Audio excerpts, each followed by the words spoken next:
тряси за Костя. Нормально держи, чтобы рука не тряслась. Не надо было вчера пить Леня Антипин.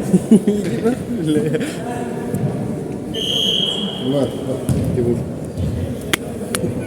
Что там Ну, еле-еле как, да? ну, что там? У тебя есть это нам. Дай-ка ты. Старичка.